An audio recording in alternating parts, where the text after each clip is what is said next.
Pejabat Hong Kong pada Senin mengungkap temuan penting terkait penyelidikan kebakaran yang menelan sedikitnya 151 korban jiwa di komplek apartemen Wang Fu Court.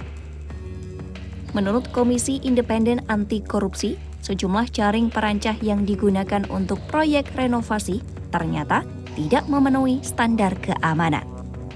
Temuan ini muncul setelah penyelidik mengumpulkan sampel dari berbagai bagian gedung termasuk lantai atas. Mereka menemukan 7 pelanggaran keselamatan yang mengindikasikan dugaan penggunaan material di bawah standar demi menghemat biaya dan meningkatkan keuntungan. Komisaris Anti Korupsi Danny Wo Yingming menjelaskan bahwa pola itu mirip dengan praktik yang pernah diungkap dalam kasus renovasi berisiko lainnya di kota tersebut. 事源喺今年嘅7月之後，因為颱風襲港期間，破壞咗原先安裝喺棚架嘅防護網，於是有涉案人士喺一間本地嘅供應商分批購買防護網以作更換，但係呢批嘅防護網係未達防阻燃嘅標準嘅。 Kebakaran terjadi pada Rabu dan baru sepenuhnya padam pada hari Jumat. Insiden dimulai dari jaring renovasi di bagian bawah perancah bambu yang melapisi salah satu gedung.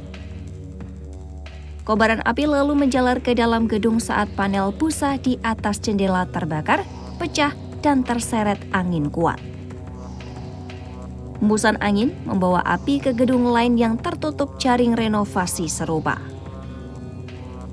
Jaring itu membuat api menyebar cepat di antara gedung-gedung tinggi yang berada dalam satu kompleks. Hasilnya, 7 dari 8 blok apartemen terbakar, menyisakan kerusakan parah pada struktur dan memperlambat upaya evakuasi. Pengujian awal terhadap jaring renovasi yang sebenarnya menunjukkan kepatuhan terhadap kode keselamatan. Namun pengujian lanjutan yang melibatkan 20 sampel menemukan pelanggaran yang signifikan. Penyelidik menduga ada pemasok yang mengganti material dengan produk yang lebih murah dan kurang tahan api. Ini diduga memperparah penyebaran api saat kebakaran terjadi. Hingga Senin, sumbangan publik untuk korban telah mencapai 900 juta dolar Hong Kong atau setara dengan 115 juta dolar AS. Di sekitar blok apartemen yang terbakar, warga meletakkan bunga, kartu, dan pesan bela sungkawa di sebuah area peringatan darurat. Banyak di antara mereka merupakan kerabat dan tetangga yang kehilangan anggota keluarga. Sekitar 4.600 orang tinggal di komplek Wang Fu Court. Banyak keluarga yang terpaksa menginap di tempat penampungan sementara karena gedung mereka rusak atau belum dinyatakan aman. Tim identifikasi korban bencana telah menyisir 5 gedung yang terbakar. Namun, kemajuan baru mencapai 2 gedung karena tingkat kerusakan yang tinggi menyulitkan pencarian. Mereka juga masih menilai stabilitas struktur gedung yang pertama terbakar diduga mengalami kerusakan terburuk. Pada Senin, penyelidik menemukan 8 jenazah tambahan, termasuk 3 yang sebelumnya sudah terlihat oleh petugas pemadam, namun belum bisa dievakuasi.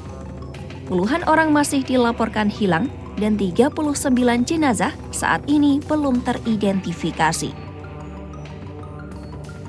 Otoritas anti korupsi dan polisi telah menangkap 14 orang dalam penyelidikan ini.